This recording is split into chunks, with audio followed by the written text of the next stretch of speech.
12, versículos del 35 al 40. Si alguien no tiene Biblia, podemos prestarles una Biblia. Si no eres dueño de una Biblia, te la queremos regalar. Solo levanta tu mano y nuestras hermanas de hospitalidad te van a hacer llegar una Biblia. ¿Por qué no oramos, hermanos? Bendito y amado Dios, te damos gracias por quien tú eres, por haberte revelado a nosotros. Gracias por tu palabra, Señor. Es tan valiosa para nosotros, Señor. ¿Qué sería de nosotros, tu pueblo, si no tuviéramos la dirección de tu palabra? Estaríamos ciegos, estaríamos sordos, viviríamos en la oscuridad total. Gracias, Señor.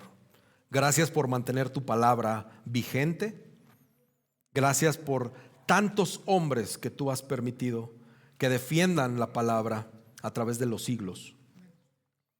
Esta mañana, Señor, te pido que no sea yo quien hable, sino que el Espíritu Santo hable a través de este siervo tuyo y hable al corazón de la iglesia. Que seas tú, Señor, el que instruya a tu iglesia. Espíritu Santo, por favor, transforma nuestros corazones, cambia vidas, y que estas vidas sean cambiadas y sujetas a tu voluntad. Te amamos y te bendecimos en el nombre maravilloso de Cristo Jesús. Amén. Marcos 12, del 35 al 40.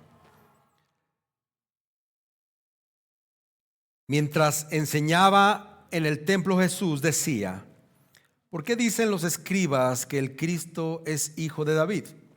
David mismo dijo por el Espíritu Santo: el Señor dijo a mi Señor, siéntate a mi diestra hasta que ponga a tus enemigos debajo de tus pies. David mismo lo llama Señor. ¿En qué sentido es pues su hijo? Y la gran multitud lo escuchaba con gusto. Y en su enseñanza les decía: cuídense de los escribas, a quienes les gusta andar con vestiduras largas y aman los saludos respetuosos en las plazas, los primeros asientos en las sinagogas y los lugares de honor en los banquetes, que devoran las casas de las viudas y por las apariencias hacen largas oraciones. Estos recibirán mayor condenación. Amén. Puedes tomar tu asiento.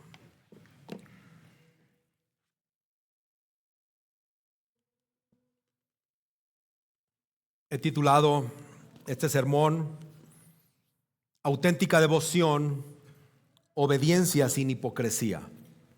Auténtica devoción, obediencia sin hipocresía. Y el énfasis que traigo para ustedes esta mañana es que Jesús, el verdadero Dios hombre, demanda nuestra auténtica devoción y obediencia en vez de una piedad hipócrita. Jesús, el verdadero Dios hombre, demanda nuestra auténtica devoción y obediencia en vez de una piedad hipócrita. Yo crecí en una iglesia pentecostal. Ahí fue donde el Señor se dignó a salvarme. Y pasé muchos años en este tipo de doctrina. Pero después, por su gracia, conocí las doctrinas de la gracia y cambiaron profundamente mi perspectiva teológica. Entonces profundicé en la teología reformada. Después tuve oportunidad de estudiar en un seminario formal y tengo que confesar que en ese entonces mi inmadurez me llevaba a que en todos los ensayos de los 4 años que estudié en el seminario tenía una intención de demostrar y convencer y explicar a como diera lugar mi postura doctrinal. Pero bueno, para eso son los seminarios, para tratar de aprender más y demostrar lo que uno cree o mantenerse. Tenemos que reconocer que hay a quienes les gustan entablar disputas teológicas con el fin de ver quién gana. El último fin del debate es yo convencerte de algo. Y si tú tienes tu postura, yo te quiero ganar. Ese es el punto del debate. Afortunadamente, en su gracia, Dios me hizo ver que Él me llamó para predicar su evangelio y hacer discípulos, y no me llamó a debatir. Gracias a Dios. Y hermanos, es bueno estudiar la Biblia, es necesario, es trascendental. pero lo hacemos para ser practicantes de la palabra, para ser experimentadores de la palabra, no para debatir. La verdad es que nosotros deberíamos buscar ser mejores cristianos, no mejores boxeadores. Entonces, ¿quién puede presentar el mejor argumento teológico en temas como ¿es Jesús Dios? ¿Qué debo hacer para salvarme? ¿Cómo se explica el problema del mal? ¿Existe Dios? ¿Cómo sabemos que existe Dios? Estos son argumentos que alguien puede presentar. Pero dentro de la familia del cristianismo ortodoxo, nos la pasamos boxeando sobre nuestra visión del fin de los tiempos. Fíjense, los temas anteriores eran trascendentales. ¿Quién es Dios? ¿Quién es Jesús? ¿Cómo salvarnos? El problema del bien y el mal, es el pecado. ¿Existe Dios? Esos son temas relevantes.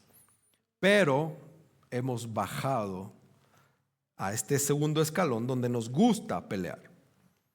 ¿Cómo es tu visión del fin de los tiempos? ¿Cómo es la soberanía divina? ¿De qué trata el libre albedrío? El tema de la creación de la tierra vieja frente a la creación de la tierra joven. La naturaleza de los dones espirituales. Ahí está la pelea. Pero una cosa es que tú y yo nos cuestionemos unos a otros sobre la teología, pero es algo totalmente diferente cuando es Jesús quien hace las preguntas puntuales, específicas, de verdadera trascendencia. Entonces, no sé si recuerdas la semana anterior, pero veíamos cómo Jesús responde a una pregunta que le hacen sobre el mandamiento más importante. ¿Cuál es el mandamiento más importante? Y antes de eso, si empiezas a ir hacia atrás, el Señor fue confrontado sobre el tema de su autoridad en el capítulo 11, el pago de impuestos, la resurrección. Y Jesús respondió bien estas preguntas, tan bien que dice nuestro texto, que el texto anterior, que nadie ya se atrevía a preguntarle más cosas. Sin embargo, el diálogo con los escribas continúa, pero ahora vemos a un Jesús que pasa a la ofensiva, donde Él toma la iniciativa de las cosas. Él, citando a los escribas ausentes, porque Él estaba hablando con alguien más, con un escriba, el pasaje anterior. Jesús hace una pregunta donde pone de cabeza a los expertos de las escrituras de ese entonces. Y no hizo una pregunta cualquiera. Hizo quizá la pregunta más importante. Preguntó sobre la identidad del Mesías, el Cristo, el Salvador del mundo. Nuevamente viene a nosotros esta idea central desde que empezamos esta serie. ¿Quién es Jesús para ti? Yo te pregunto otra vez esta mañana, ¿quién es Jesús, el Mesías, el Cristo? ¿Quién es? Date un poco de contexto. El propósito de Jesús fue exponer la insuficiente o la insuficiencia de la interpretación que estaban teniendo los escribas de manera general. Pero especialmente Jesús se enfoca en el concepto del Mesías. Marcos, el autor de este evangelio, registra este incidente para darnos una idea de la verdadera naturaleza del Mesías. ¿Qué quiso decir Jesús con esto? ¿Qué quiso decir Marcos al escribir esto inspirado por el Espíritu? Y quizá algunos afirman que este pasaje niega que el Mesías fuera de ascendencia davídica, pero la idea del origen davídico del Mesías, o al menos de un rey perfecto, está completa y absolutamente bien establecida en las Escrituras, en el Antiguo Testamento. Entonces, negar esto simplemente no es probable poder negarlo, porque hay está comprobado, está fundamentado que esto viene desde el Antiguo Testamento. Y hay algunos pasajes que son muy importantes del Antiguo Testamento que hablan del origen davídico, así se dice, que proviene de David, del Mesías, que nosotros sabemos que es Jesucristo. Segunda de Samuel 7 habla de eso. Salmos 18 habla de eso, Isaías 9, Isaías 11, Jeremías 23, Jeremías 30, Jeremías 33, Ezequiel 34, Oseas 3. Estos son como que pasajes, capítulos que son muy importantes, pero la verdad es que el Antiguo Testamento está abarrotado de profecías que hablan de este tema. Y en el Nuevo Testamento, el título que dice Hijo de David, además de Marcos, aparece en Mateo y aparece en Lucas en varios capítulos. Este concepto del Mesías davídico también aparece en Romanos y en 2 de Timoteo. La mejor conclusión que podríamos hacer de todo esto es que tanto Jesús como el autor de este evangelio pretenden corregir este concepto inadecuado, entonces judío, del Mesías. Acuérdate, la semana pasada terminábamos diciendo nadie ya más se quería aventurar a preguntarle algo a Jesús. Les había contestado absolutamente todo y de una manera perfecta, magnánima, única. Jesús, lo que podemos ver es que prevaleció sobre los desafíos que el Sanedrín le estuvo enviando uno tras otro, fariseos, saduceos, escribas. Jesús venció, Jesús puso punto final porque el debate quedó cerrado con las respuestas de Jesús. Pero Jesús no se detiene ahí. Él no abandona el campo, Él toma el campo de batalla. Estas preguntas o esto que hace Jesús no solamente es responder preguntas ante un interrogatorio humano, un interrogatorio que estaba en contra de Jesús. Si te acuerdas, todo lo que estos hombres o estos grupos querían hacer era tumbar a Jesús, era ponerle un 4, era ver de qué manera él tropezaba.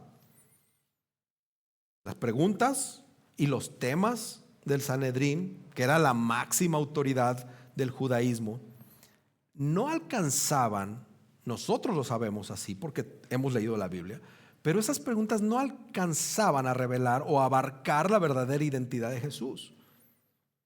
Sus preguntas fueron insuficientes.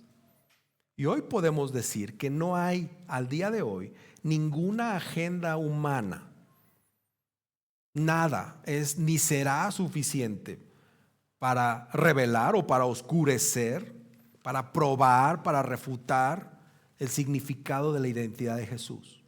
La identidad de Jesús está aquí en la Escritura y está plena, está perfecta. No hay nada más ni nada menos. Según la cronología del autor de Marcos, todos estos encuentros se produjeron en un día. Después de un día de preguntas, pues viene la pregunta del día por parte de Jesús. Este es un evento que pone fin a la enseñanza pública de Jesús, porque a partir de ahora las enseñanzas van a ser nuevamente dirigidas solo a los discípulos. Acuérdate del énfasis que tengo yo. Jesús es el verdadero Dios, hombre. Demanda nuestra auténtica devoción y obediencia en vez de una piedad hipócrita. Así que el primer punto que tengo para ustedes es que al Cristo venir revela a un David más grande. Podría parecer exagerado decir que esta es la pregunta de todos los tiempos, pero nada más y nada menos se trata de la pregunta que habla acerca de la identidad del Mesías. Si tú te acuerdas, los judíos en ese entonces y al día de hoy siguen esperando a su Mesías. Esto era el tema relevante del momento, que al día de hoy en la comunidad judía, ortodoxa al menos, porque ya hay un reguero, están esperando al Mesías. Lo que el Señor había, no sé si te acuerdas, en el capítulo 8, rumbo a Cesarea de Filipo, el Señor les plantea esta pregunta: ¿qué dicen los hombres que soy? Se los hace de manera privada, pero ahora lo hace de manera pública. Jesús sabía que esta pregunta que tiene referencia al Mesías iba a elevar el tono de las cosas. Se iba a meter con lo que los judíos estaban esperando en ese momento.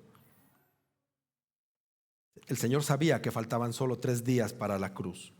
Así que había llegado el momento de empezar a lanzar las preguntas o puntualizar lo verdaderamente importante en el ministerio de Jesús. No que lo otro no sea importante, sino que esta pregunta es trascendental para el ministerio de Jesús en ese momento. El Cristo es hijo de David y por lo tanto es humano. Este es un primer punto interesante. El versículo 35 dice: mientras enseñaba en el templo, Jesús decía: ¿por qué dicen los escribas, los expertos en teología, que el Cristo es hijo de David? Y aquí hay 2 cosas significativas en esta pregunta. Lo primero es que esto ya se desarrolla en el templo. La palabra templo no está hablando de los atrios o de lo del patio. ¿Te acuerdas que habíamos puesto un mapa aquí del templo? Ya no se desarrolla ahí. Jesús ya está dentro del templo. Ahí, dentro del templo es donde sucedían las cosas más importantes para el pueblo de Israel, donde se definía la política, donde se definía todas las cosas significativas. Era el centro religioso, era la sede de autoridad del Sanedrín. Ahí se ejecutaban las decisiones. Y Jesús opta por poner a prueba estos conceptos convencionales de lo que significaba el Mesías en esa época, en ese entonces. Y le pone adjetivos muy amplios. Y dice Mesías, y los adjetivos que le pone es Señor e Hijo. Señor e Hijo. Y otra cosa significativa es que la pregunta que le está haciendo a los escribas, a esta élite intelectual y religiosa, es un tema que va muy relacionado con la parábola de la viña, que si te acuerdas el pastor Emanuel nos hizo ese sermón aquel día, en la que Jesús también habla del Hijo de Dios y la relación que hay con los gobernantes de Israel. Jesús comienza simplemente estableciendo que el Cristo será el Hijo de David. Y digamos que ahí no hay problema, porque este tema de la filiación davídica del Mesías, pues era una creencia común. Todos los judíos hasta el día de hoy creen eso. Es algo universalmente aceptado para la comunidad judía, que el Mesías desciende de David. En todo Israel de la época esto era un concepto muy popular, así que no hubo tanto tema. Inclusive Juan 7:42 dice: no ha dicho la escritura que el Cristo viene de la descendencia de David y de Belén, la aldea de donde era David. Esto lo escribe Juan, y esto era un tema común para el judaísmo. Entonces, de hecho, esta relación filial entre el Mesías y David, como dije, está ampliamente desarrollada en las Escrituras, en el Antiguo Testamento. Y quiero leer algunos pasajes porque eso te va a dar mucho contexto. Segunda de Samuel 7:16 dice: tu casa y tu reino permanecerán para siempre delante de mí, tu trono será establecido para siempre. El Salmo 89, 3 y 4 dice: yo he hecho un pacto con mi escogido, he jurado a David mi siervo, estableceré tu descendencia para siempre y edificaré tu trono por todas las generaciones. Isaías 11 del 1 al 4 dice: entonces un retoño brotará del trono de Isaí, y un vástago dará fruto de sus raíces, y reposará sobre él el espíritu del Señor. Fíjate de quién, tú sabes de quién está hablando. Espíritu de sabiduría y de inteligencia, espíritu de consejo y de poder, espíritu de conocimiento y de temor del Señor. Él se deleitará en el temor del Señor y no juzgará por lo que vean sus ojos, ni sentenciará por lo que oigan sus oídos, sino que juzgará al pobre con justicia y fallará con equidad por los afligidos de la tierra. ¿De quién está hablando? De Jesús, de Cristo. Jeremías 23, 5 y 6 dice: vienen días, declara el Señor, en que levantaré a David un renuevo justo, y él reinará como rey, actuará sabiamente y practicará el derecho y la justicia en la tierra, y en sus días Judá será salvada e Israel morará seguro, y este es su nombre por el cual será llamado el Señor, justicia nuestra. Jeremías 33, 15, 17 y 22 dice: en aquellos días y en aquel tiempo haré brotar de David un renuevo justo, y él hará juicio y justicia en la tierra. En aquellos días Judá estará a salvo y Jerusalén morará segura. Y este es el nombre con el cual será llamada: el Señor es nuestra justicia. Porque así dice el Señor: nunca le faltará a David quien se siente sobre el trono de la casa de Israel. Como se puede contar el ejército del cielo, ni se puede medir la arena del mar, así multiplicaré la descendencia de mi siervo David y de los levitas que me sirven. Dos pasajes más. Ezequiel 34, 23 y 24 dice: entonces yo pondré sobre ellas, sobre las ovejas, un pastor, un solo pastor que las apacentará, mi siervo David. Y él las apacentará y será su pastor. Entonces yo, el Señor, seré su Dios, y mi siervo David será príncipe en medio de ellas. Yo, el Señor, he hablado. Y Miqueas 5: tú, Belén Efrata, eres pequeña para estar entre las familias de Judá, pero de ti me saldrá el que será Señor en Israel. Sus orígenes se remontan al principio mismo, a los días de la eternidad. El Señor los entregará hasta el momento en que dé a luz la que ahora está encinta, y el resto de sus hermanos vuelva con los hijos de Israel. Se levantará para guiarlos con el poder del Señor, con la grandeza del nombre del Señor, su Dios, y ellos vivirán tranquilos, porque Él será engrandecido hasta los confines de la tierra, y Él será nuestra paz.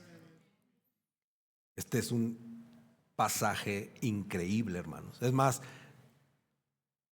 hasta para un sermón navideño se me antoja para la otra semana. Vamos a ver. El Mesías, el Cristo, el ungido de Dios, Jesús, sería un descendiente humano de David. Y en esto todos iban a estar de acuerdo, menos en que era Jesús, dicen los judíos. Entonces Jesús les pregunta a estos escribas cómo entendían su concepto del Mesías, y cita el Salmo 110, en el que invita a la audiencia a que reconsideren si el hijo de David es conceptualmente adecuado para explicar el concepto del Mesías. Ya en segunda de Samuel había surgido para Israel la esperanza de un libertador que iba a descender de David. El mismo Dios a través de sus profetas está hablando de Samuel. Esta idea entonces era completa y absolutamente actual en los tiempos de Jesús. Ahora, que hijo de David y Mesías estuvieran correlacionados en esa época viene a traer un montón de interpretaciones de los escritores de la época, en que el Salmo 110 es exclusivamente mesiánico. Esto es mucho contexto, pero te tiene que dar a ti todo el entendimiento. Este es el momento en que tengo que explicar estas cosas. Entonces, la pregunta de Jesús en el versículo 36 se está basando en esa suposición.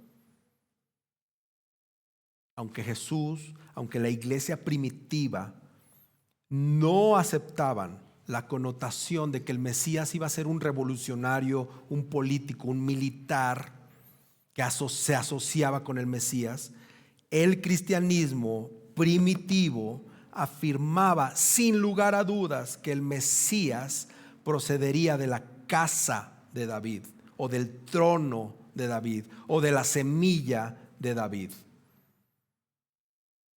Cristo, hermanos, es el Señor de David, y por lo tanto es alguien divino. Y aquí viene algo increíble. ¿Tú crees en Jesús? ¿Y alguna vez has dudado las escrituras, sí o no? Sí, ¿verdad? Hace calor, hermanos. Sí.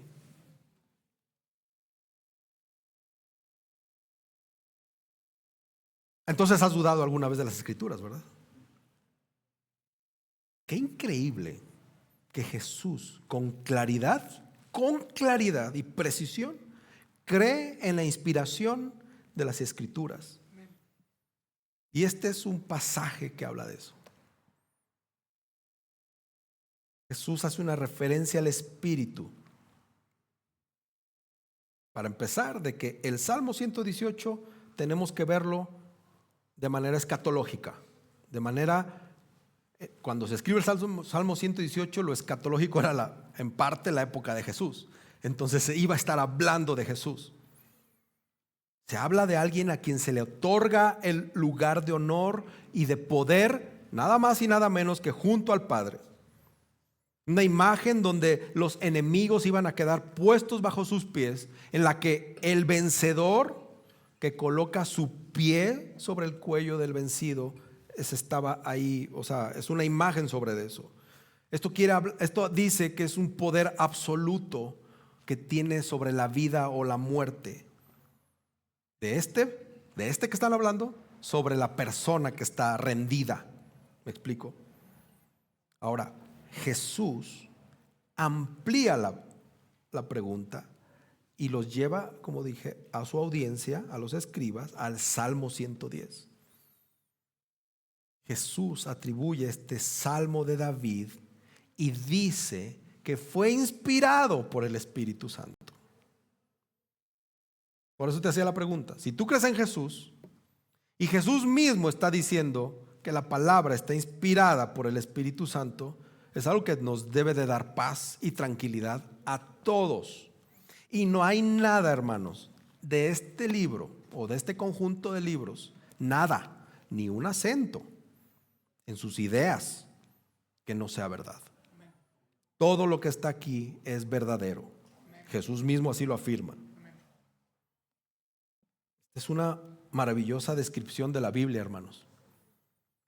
No importa la versión que uses, siempre y cuando venga de los documentos o de las transcripciones que vienen de los originales, no en paráfrasis. Pero este libro es maravilloso.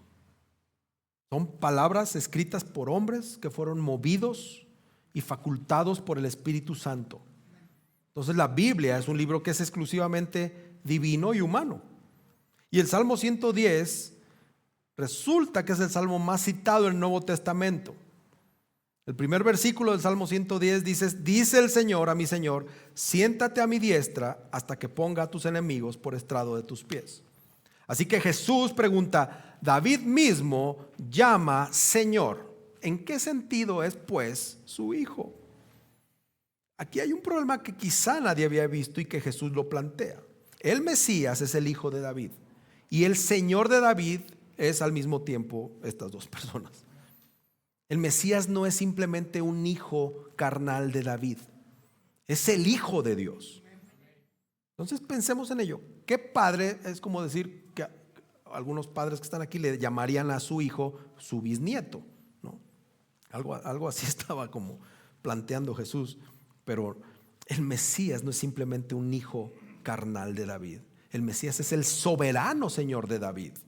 Es el Hijo de Dios que reina como el Rey sentado a la diestra del Padre Celestial. Entonces las palabras de David no iban a funcionar si el Mesías solamente fuera un ser humano. Este ser humano tenía que ser algo más, algo trascendental. Y eso es a lo que Jesús trata de llevarlos. Es lo que ellos no habían visto. Pero trágicamente hoy hay muchas personas que todavía no lo ven. Hoy en día, hermanos, aún es impensable para algunos ver a Jesús como el Hijo de Dios resucitado, aunque no lo creas. Y no hablemos de los que están allá afuera que no creen en Jesús. Hablemos de los que están en las iglesias y que todavía es impensable ver a Jesús como el Hijo de Dios resucitado, como el Hijo de Dios sentado a su diestra con un cuerpo físico glorificado que pronto va a venir en gloria por su iglesia. Esto llega a ser impensable hoy en día aún para algunos cristianos. Y si es tu caso, te animo y te exhorto a que profundices en las Escrituras, a que te hinques delante del Señor y clames al Señor y le digas: no creo esto, ayúdame, porque esto, hermanos, es trascendental para la fe cristiana. Si tú te dices cristiano, no hay nada de estas palabras que tú puedas decir: híjole, no lo sé, todavía dudo de estas áreas. Jesús vuelve a citar este texto cuando está enfrente del sumo sacerdote. Cuando el sumo sacerdote le dice: ¿eres tú el Cristo, el Hijo del bendito? Marcos 14, lo veremos después. Y Jesús le dice: yo soy. Y además verán al Hijo del Hombre sentado a la diestra de poder y viniendo con las nubes del cielo. Amén. Es una promesa tremenda. Si eres el Cristo, también es el Hijo del bendito. Y si esto es así, Él es Dios hombre. ¿Lo crees? Amén. Gloria a Dios. Los fariseos en su momento se burlaron de esto. Yo creo que les salía un mito por las orejas ante estas palabras. Pero leemos que la multitud escuchaba con gusto. Hay un teólogo que se llama Don Carson para sus amigos, y él dice al respecto: el maestro que nunca asistió a las escuelas adecuadas confunde a los más grandes teólogos del país, de la época. Jesús es el gran teólogo, hermanos. Si tú quieres comprar una muy buena teología sistemática, cómprate una Biblia. Si quieres encontrar el mejor libro de cristología, lee la Biblia. Ahí vas a encontrar la mejor cristología del mejor autor. ¿Sí? Es un autor fiable, que no se equivoca, ¿sí? Que no tiene tendencias. Es que este autor es de esta corriente. Es que este autor no cree en esto. Este es premilenial y el otro es amilenial, y aquel es arminiano y este es calvinista. Jesucristo no. Jesucristo es Jesucristo y escribió el mejor libro, hermanos. Acuérdate, Jesús es el verdadero Dios, hombre. Demanda nuestra auténtica devoción y obediencia en vez de una piedad hipócrita. El punto 2, hermanos, es que al Cristo venir dio paso a una mayor responsabilidad. Quiero que pongas mucha atención en esto.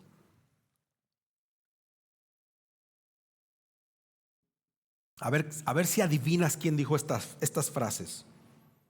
Está difícil porque son parafraseadas, pero la revelación conlleva responsabilidad. Cuanto más sabes, mayor es tu responsabilidad. ¿Quién lo dijo? Jesús, amén. Esto sí leen. Jesús dijo esto. Yo quiero pensar que una de las vocaciones más peligrosas del mundo no es esos que andan en las de buzos, en las de soldadores allá abajo, en estas petroleras, las plataformas petroleras. Unos creen que eso es el trabajo más peligroso. O los que están en el ¿cómo se llama? En el drenaje profundo también de buzos, ahí entre cosas raras, destapando. Pero yo creo que la vocación más peligrosa es la de teólogo. Y creo que uno de los lugares más peligrosos del mundo para asistir es una iglesia creyente en la Biblia, que proclame fielmente el evangelio. Cada vez que tú y yo escuchamos la palabra de Dios predicada expositivamente a través de las escrituras, o las escrituras predicadas expositivamente, nuestra responsabilidad ante Dios aumenta. Y esto lo hace algo peligroso. No sé si lo habías visto de esa manera. Trágicamente, aquellos que a menudo están recibiendo esta revelación divina de que se les está exponiendo la palabra, y que negocian con la verdad, se vuelven sordos, se les endurece el corazón. En lugar de caminar humildemente, se vuelven orgullosos. Algunos se han acercado tanto a Jesús, que lo conocen tanto intelectualmente, pero que no piensan ni actúan como Él. Y esto pasa, hermanos, con muchos escritores que escriben grandes libros sobre Jesús y que quizá no conocen a Jesús en su corazón. Hermanos, pero esto también nos pasa a nosotros. Dios no va a pasar por alto tal hipocresía, hermanos, tal pecado, de tener la oportunidad de conocerlo, de tener una Biblia, de que haya alguien que te está exponiendo la Biblia y que tú en tus oídos espirituales estás escuchando, no esto, sí esto, Jesús es esto, Jesús no es otro, y que no hagas nada. Eso sí, que salgas por esa puerta diciéndote cristiano. El autor advierte que esta gran multitud, o Marcos, perdón, le está advirtiendo de alguna manera que tengan cuidado con los escribas. Estos eran los teólogos, estos eran los eruditos. Y hay muchas razones, enlisté 7 razones. Una de ellas, la primera, les gustaba el espectáculo a los escribas. Los escribas ansiaban el reconocimiento. Y dice que caminaban ellos orgullosos con sus grandes e impecables túnicas que eran especiales para la oración. Pero ellos no estaban interesados en ver las necesidades y las dolencias de los demás. Más bien, ellos querían que los demás los vieran y los admiraran. El alarde no es bueno, hermanos. Hay que tener cuidado con eso. En segundo lugar, exigían el reconocimiento de su estatus. Ellos eran los teólogos, ellos eran los expertos, ellos exigían ese reconocimiento. Esperaban que la gente se pusiera de pie cuando pasaran, que los honraran con títulos sobre lo que significaba la importancia de quienes eran ellos. Ellos querían que les dijeran rabinos, maestros o incluso padres. Lo tercero es que le exigían a la gente que prestaran atención a su nivel y a su posición de autoridad. Nada de que se sentaran allá atrás, allá por donde está Gael o acá. No. Había que sentarlos al frente, donde ellos pudieran ver a todo mundo, a los plebeyos de la congregación. Iba a decir otra cosa que dicen allá en el norte, pero no, a los plebeyos de la congregación. Ellos querían estar en los lugares de honor. En cuarto lugar, esperaban los lugares de honor en los banquetes, como lo que vamos a tener hoy en la noche, así como pónganle un lugar al pastor privilegiado, ¿no? En la cocina, no, acá, en la mesa de honor, como los novios que tienen una mesa de honor. Ellos querían estar siempre en el lugar de los novios en los banquetes. Ellos querían sentar al lado del anfitrión. ¿Te acuerdas cuando Jesús abordó este tema? Pero el mayor de ustedes será su servidor, y cualquiera que se engrandece será humillado, y cualquiera que se humille será engrandecido. Pero la élite religiosa, ellos no querían saber de este tema.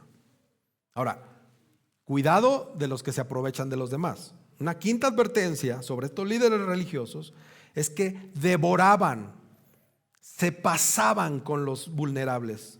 En ese contexto, las viudas, en ese ejemplo, pero todos los vulnerables.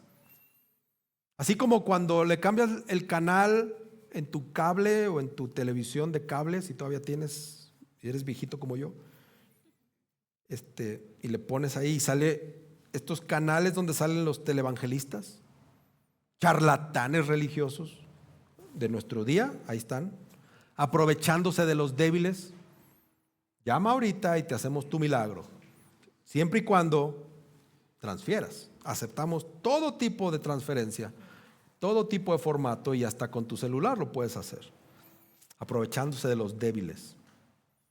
Aquellos tenían una filosofía también de ganar cosas para su ministerio, inclusive dinero.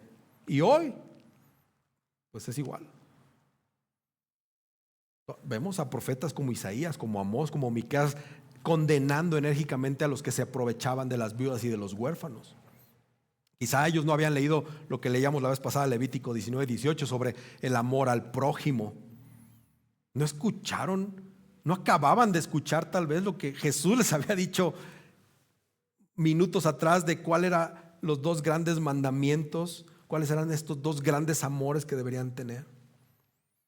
Y luego, cuidado con los que fingen su piedad. Esta es una sexta advertencia. Estos asalariados religiosos eran expertos en la pseudopiedad. Ellos podían hacer largas oraciones, largas y tendidas oraciones públicas, pero quizá su oración privada estaba en desuso. Qué feo, ¿verdad? Que no necesitamos ser como que líderes religiosos para que nos hablen ahorita. Sus oraciones públicas o enfrente de alguien eran elocuentes, pero Jesús las había visto como vacías. Hermanos, más valen unas cuantas palabras torpes, pero con un corazón humilde delante del Señor, que aventarnos toda una letanía maravillosa con un corazón orgulloso. Ahora, cuidado con el juicio de Dios que nos espera a todos. Esta es otra advertencia.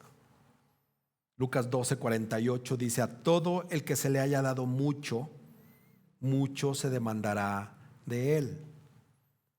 Cuanto más grande la revelación que tú tienes de Dios, pues más grande será nuestra responsabilidad, y vamos a dar cuentas delante de Dios el día del juicio final de todo esto que se nos dio y de cómo lo administramos.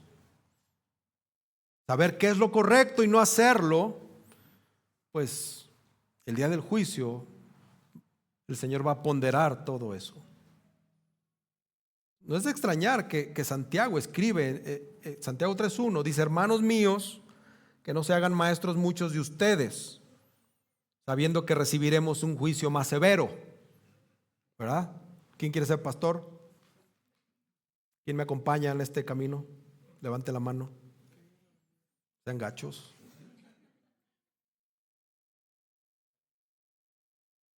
Hermanos, oren por mí. Oren por mí. Dios va a juzgar de manera especial a los líderes religiosos hipócritas. Tiene algo guardadito para ellos, que se pasean como pavos reales, que se creen que no merecen cualquier cosa, que abusan de los menos afortunados, que trafican con nuestros falsos cultos de adoración, pensando más en un espectáculo, más en el espectáculo que en la sustancia de predicar la Biblia, de orar, de cuidar a las ovejas. Estos que se dicen pastores, pero que en iglesia tienen, que hacen discípulos, pero no conforme a la Biblia.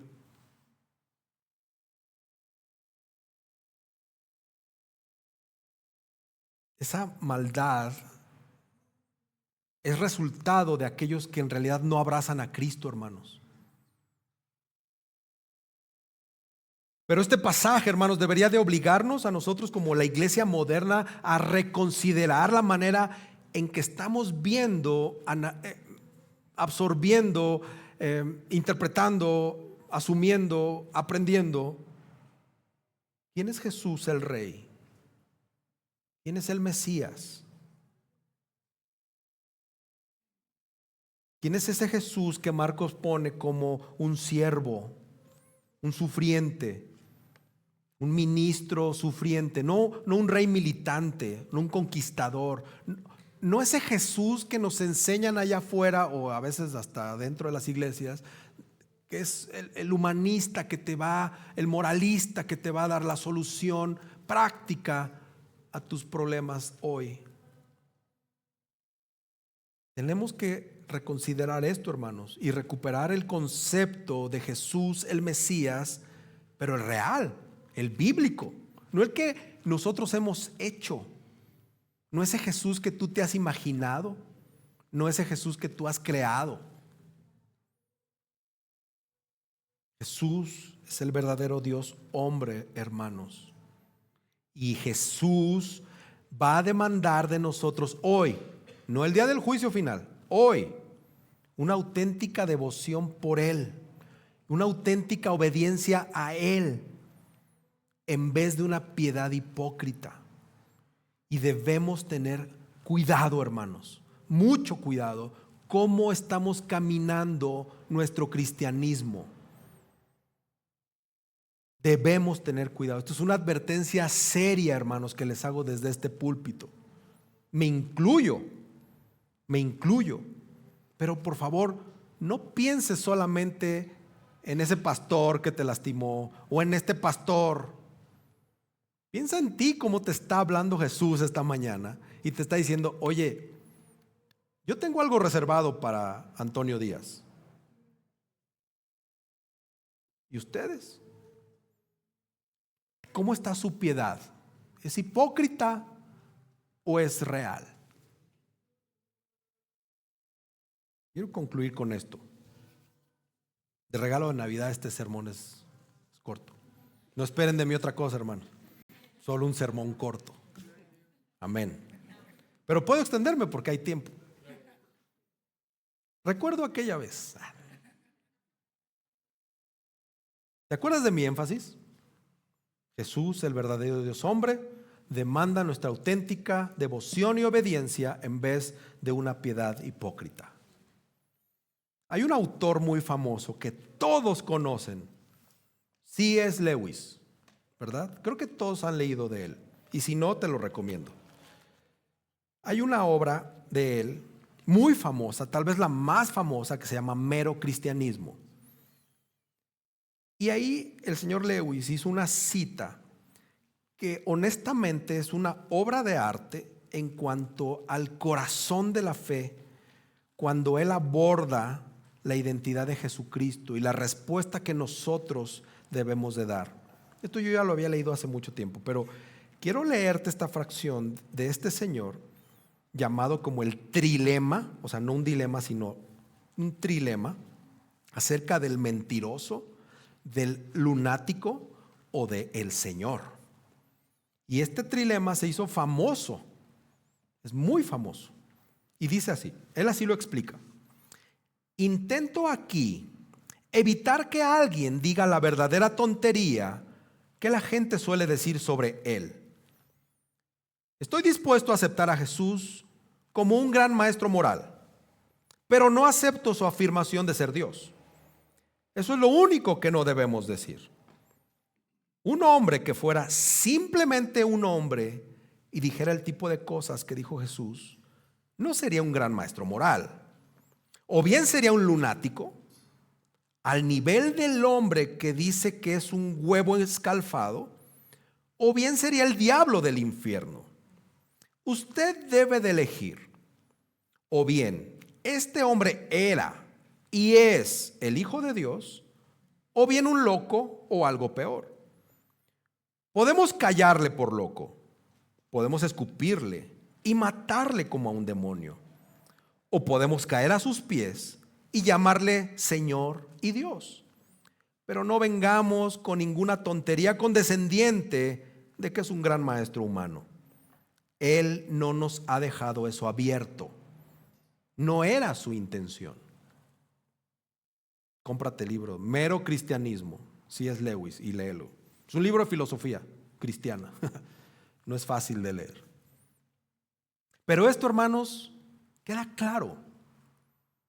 Jesús es tanto el Hijo de David como el Salvador de David. Es el Hijo de David y es el Hijo de Dios, tanto humano como divino, tanto hombre como Dios. Y el Antiguo Testamento, como les leí aquí, habla mucho de Cristo. Las Escrituras dan testimonio de Cristo. Así lo afirma Juan 5:39, ¿no? Y cuando tú, hermano, lees los salmos con detenimiento, vas a encontrar a Jesús en plenitud. En los salmos o se describe la experiencia de Jesús, o se describen sus sufrimientos, o se describe su gloria futura, o se describe su triunfo final o su segunda venida. Los salmos son una maravilla, hermanos. Por eso cuando no tengas nada que orar, toma tu Biblia, ora un salmo. Ahí está Jesús. Ahí se describe a Jesús. Pero hermanos, hay que guardarnos de infravalorar o de desdeñar el Antiguo Testamento. En su lugar y en su proporción, el Antiguo Testamento es tan valioso como el Nuevo Testamento. Nosotros reverenciamos la Biblia porque es la palabra de Dios. Hay que reverenciarlos, hay que reverenciar la Biblia. La Biblia nos fue dada por inspiración y toda la Biblia es provechosa. Pero tengamos cuidado, mucho cuidado de tener este desprecio presuntuoso que a veces hay para con el Antiguo Testamento. Porque esto suele ser el primer paso de la incredulidad. En alguna ocasión, no me acuerdo, la ignorancia pura, un pastor me dijo que si nosotros no creíamos en el Antiguo Testamento, porque solamente hablábamos del Evangelio de Cristo, pensando que el Evangelio no está en el Antiguo Testamento. Este pastor nunca leyó Génesis 3, ni siquiera Génesis 1. Sin duda, hay un llamado fuerte a los pastores, a los líderes, a los teólogos, a los evangelistas. Pero hermanos, no podemos no observar una aplicación personal en todo esto para los cristianos hoy. Lo odioso de todo esto es que estamos hablando del pecado de hipocresía ante los ojos de Cristo. De todos los males, de todas las iniquidades que tú y yo pudiéramos caer. Tal vez no hay una tan extrema como la falsedad y la hipocresía. Estoy hablando de los cristianos, no estoy hablando de los no cristianos. Estoy hablando de los que claman a Cristo, pero son hipócritas. Ninguno de entre todos estos eventos recibió palabras tan enérgicas y denuncias tan severas de nuestro Señor ante la hipocresía, como para con la hipocresía. Inclusive ya es malo cuando caemos en pecados públicos y estamos cautivos en pecados que son de la observancia general, como la sensualidad o los placeres. Pero es aún peor, hermanos, pretender tener una religión cuando en realidad estamos sirviendo al mundo. Y eso es de cuidado. De muchos años, por ahí de 1991, ser cristiano era una cosa seria. Era algo serio, hermanos. Te convertía en una élite, no por ser más. La gente del mundo reconocía a los cristianos y decía: ¿tú eres cristiano? Sí. Wow, esos cuates se ayudan. Esos cuates son muy cuidadosos, se aman. Son muy buenos empleados. Yo quisiera tener empleados cristianos que no me den lata. Hace muchos años que no oigo testimonios de esos. Lo corrí porque es que era cristiano. A veces decimos que somos los mejores porque somos hijos de Dios, porque Él nos rescató. No hay nadie como nosotros porque Él nos escogió, nos predestinó, y nos recitamos Efesios 1. pero en realidad estamos sirviendo al mundo. Hermanos, tenemos que guardarnos de estos pecados abominables como es la falsedad, como es la hipocresía delante de nuestro Señor Jesús. Hagas lo que hagas tú adentro de tu cristianismo, nunca aparentes. Nunca aparentes. Sé genuino, sé honrado, sé cabal, sé sincero en tu cristianismo. Porque hay alguien a quien no puedes engañar. Es el Señor. No podemos engañar al Señor. Podemos engañar a uno que otro miope espiritual por medio de nuestra verborrea, por medio de nuestra palabrería cristiana, con un profesionalismo cristiano, con unas cuantas falsas frases hipócritas, expresiones de afecto. Pero de Dios nadie puede burlar a Dios. Nadie. Él discierne tus pensamientos. Él conoce las intenciones de tu corazón. Él sí es el ojo que todo lo ve. El ojo del Señor atraviesa el maquillaje que cubre un corazón falso, hermanos. Ahora, el día del juicio viene pronto. Y si no viene pronto, no te preocupes. Te vas a morir en los próximos 50 años, yo creo. Y ahí vas a estar esperando el juicio. Unos en el cielo, otros en el infierno, pero todos van a esperar el juicio. Dice Job 20 que el gozo del impío solo es momentáneo. Daniel 12 dice: su fin será vergüenza y confusión perpetua. Entonces, no se nos debe de olvidar, que nunca se nos olvide cómo estamos con respecto a la hipocresía. Es una autoevaluación que tenemos que estar haciendo. De nada sirve que vengas a las 8:30, 8 de la mañana a servir en los diferentes ministerios que tenemos aquí si eres un hipócrita. ¿A quién quieres engañar? Bueno, al pastor lo puedes engañar, eso es un hecho. A los hermanos los puedes engañar, eso es un hecho. Pero al Señor. ¿No tenemos que asumir esta actitud de orgullo? Porque cuando das tu testimonio, cuando te justificas con otros, realmente lo estás haciendo hipócritamente. Estos son engaños muy corrientes, hermanos, que no tendríamos por qué caer en ellos.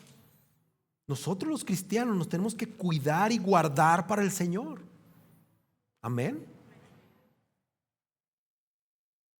Y porque algunos desprestigien al cristianismo, porque algunos desprestigien el pastorado o la santidad, porque no lo creen, porque no lo sienten, nosotros tenemos que correr al otro extremo. Nosotros tenemos que dar testimonio de Cristo. Y nosotros tenemos que adornar, hermanos, con cuidado, con amor, con delicadeza nuestra doctrina. Nuestras vidas adornan nuestra doctrina. De nada sirve que digas que eres esto, el otro, aquello, que tú crees esto, que tú eres esto, que tú sabes lo otro, si tu vida no adorna eso que dices tu ser. En el momento te pones el casco de hipócrita. Tenemos que demostrar nuestra sinceridad por medio de la coherencia. Lo que dices, haces. Hermanos, nosotros somos los que tenemos que demostrarle al mundo que hay monedas falsas y monedas verdaderas. Eso es lo que el Señor, por eso nos tiene aquí. Por eso nos tiene aquí. Así que tenemos que predicar al Señor con modestia, con humildad, pero también con firmeza, con decisión. Y aunque algunos sean hipócritas, también hay cristianos honrados, aunque no lo creas. Y hay cristianos genuinos. Y yo quiero pensar que todos los de Coram Deo son genuinos y honestos y no hipócritas. Es mi oración. Mira, los fariseos, los herodianos, todo este grupo que estaban en contra de Jesús, estaban en contra de él porque rechazaron su autoridad. ¿Te acuerdas que venimos hablando de todo esto? Ya voy a acabar, pero ¿te acuerdas que venimos hablando de la autoridad de Jesús? Y que te he preguntado, ¿cómo estás tú con respecto a la autoridad de Jesús? Todos ellos rechazaron su autoridad. Ellos no vinieron a Jesús con humildad. Ellos no querían saber la verdad, solamente lo querían hacer tropezar. No importa cómo vengas a Jesús si no es por fe, hermano. Acuérdate ese escriba que el Señor le dijo, no estás tan lejos del reino, pero no estás en el reino. Te hace falta algo. Lo que nos obstaculiza de Jesús es nuestro orgullo y nuestro amor propio. Después de estos sermones, ahora ustedes saben quién es Jesús. Ya no hay lugar para la duda. Esa fue la intención mía de predicar un evangelio. ¿Quién es Jesús para los de Coram Deo? ¿Quién es Jesús para los de esta iglesia? Debemos decidirnos por Él o en contra de Él. Yo te pregunto, ¿a qué vienes los domingos? ¿Vienes a escuchar la predicación para someterte a Jesús, el Mesías, el Cristo, el siervo que sufrió por ti, para aprender de Él y servirle con humildad? ¿O vienes para discutir y exaltarte como si tú fueras el Señor de tu vida? La responsabilidad, hermanos, nunca ha sido mayor. Siempre estamos nosotros con esa responsabilidad y siempre es una responsabilidad mayor. Entonces, aquí es donde entra el evangelio de Cristo, donde con esta carga de que hemos fallado por ser hipócritas, por ser falsos piadosos, el Señor Jesús entra y dice, mira, si eres un hipócrita, si eres un falso piadoso, pero yo te escogí, yo te amé y te amo y te amaré y te tengo paciencia. Es por mí que tú ya estás del otro lado. Es por mí que tú puedes descansar en el Señor, en mí, porque yo ya hice la obra. Pero solo necesito tu corazón. ¿Y qué crees? Vamos a fallar en darle nuestro corazón. Esta es la única religión que te pide absolutamente nada. No tienes que ir a Chalma a bailar, no tienes que ir a la basílica con 12 millones de personas a perderte, a dejar tu dinero. No tienes que hacer nada de eso. Nada de eso. Si tú eres escogido de Cristo, nada. Ese es el evangelio de la gracia, hermanos. Por ese regalo tan precioso de no hacer absolutamente nada, tenemos que responder así, como chapulines, en gracia, en amor, en unidad, en gozo. Por eso cuando vemos a los hermanos entrar, lo abrazamos y le digo, Dios, les decimos, Dios te bendiga. Qué gozo verte. Y en la semana estamos buscándonos unos a otros. Que el Señor se apiade de nosotros y trate con nosotros esas áreas. Amén. Inclina tu rostro, vamos a orar. Señor, tú eres bueno. Tú nos amas. Tú nos has cuidado. Nos has protegido a pesar de nuestros tropiezos. Por mucho tiempo, Señor, hemos dicho a muchos que somos cristianos, pero nuestros actos, nuestras palabras, nuestros pensamientos dicen otra cosa. Señor, no queremos que un día, Señor, delante de tu presencia, no tengamos cara para ver la película de nuestra vida llena de hipocresía. Ayúdanos, Señor. Sabemos que Cristo hizo todo para nosotros ser justificados y que ahora a los que tú has seleccionado, a los que tú elegiste, a los que tú buscaste, predestinaste y escogiste, tenemos la identidad de Jesús y tenemos esa paz. Pero Señor, que en respuesta a eso cuidemos esa salvación, procuremos el amor, las buenas obras, la unidad en respuesta a ti. Seamos generosos con nuestro tiempo, con nuestros dones y talentos, con nuestras finanzas. Que realmente vivamos una vida en santidad, apartada del mundo, y que analicemos cómo estamos rindiéndonos al mundo, cómo estamos moldeando nuestro ser al mundo, con lo que nos ofrece el mundo, con falsas respuestas, con falsas soluciones, con falsas alternativas. Señor, te confesamos que no podemos, que es muy tentativo ver ese mundo, porque es visible, es tangible, es inmediato. Y todo lo tuyo, Señor, se trata de fe. Todo lo tuyo se trata de fe en ti que no te hemos visto. Señor, apiádate de estos pecadores viles que somos. Ten misericordia, ten piedad.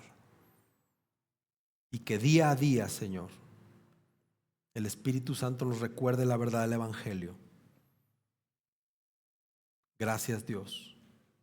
Gracias porque por tu misericordia, Señor, hoy podemos gozarnos en la salvación que Jesús nos ha dado que el Padre nos ha dado a través de Jesús. Señor, que no estemos adormilados ante eso. Perdona todos y cada uno de nuestros actos hipócritas. Perdona nuestra falsa piedad, Señor.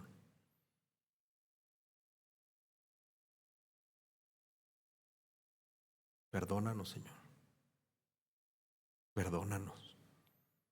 Te necesitamos más de lo que te necesitábamos ayer. Y mañana te vamos a necesitar más. Gracias, Jesús, porque sabemos que escuchas esta plegaria. Gracias, Espíritu Santo. Amén.